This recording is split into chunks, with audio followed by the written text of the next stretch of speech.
Mike Brandt, célèbre chanteur et compositeur qui s'était fait connaître en France au début des années 1970 grâce à des chansons devenues mythiques comme Laisse-moi t'aimer et Qui saura, aurait pu souffler sa 76e bougie ce mercredi 1er février.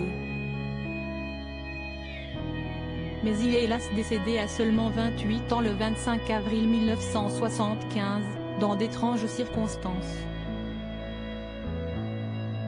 Un an plus tôt, il avait essayé de se donner la mort en se jetant du 5e étage de l'Hôtel de la Paix, à Genève.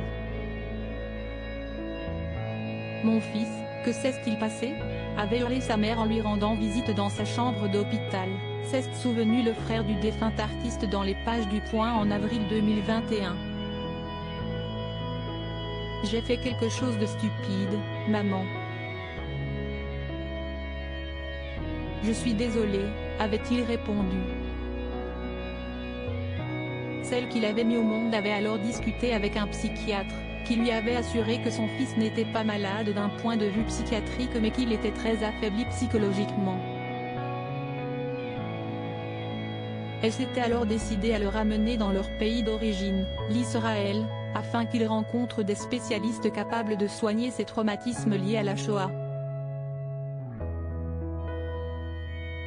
Mais le jeune artiste refusa, expliquant alors à sa mère que sa dépression avait débuté au Canada, lorsqu'il était parti rejoindre Gita, sa compagne de l'époque, et qu'il l'avait surprise dans les bras d'un autre.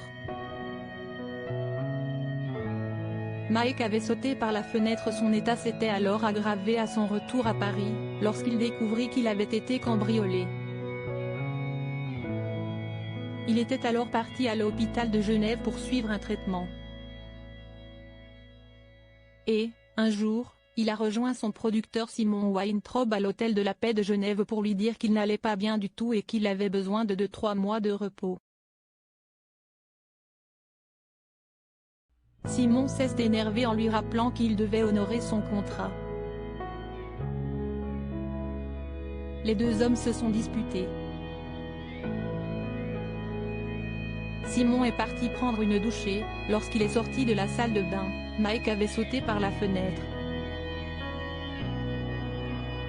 Aussi, lorsque les médias évoquent un éventuel assassinat par son producteur, je pense que c'est parce qu'il y a eu une confusion entre ce qui s'est passé lors de sa première tentative de suicide et la nuit fatidique, s'était notamment souvenu son frère au moment d'évoquer sa mort.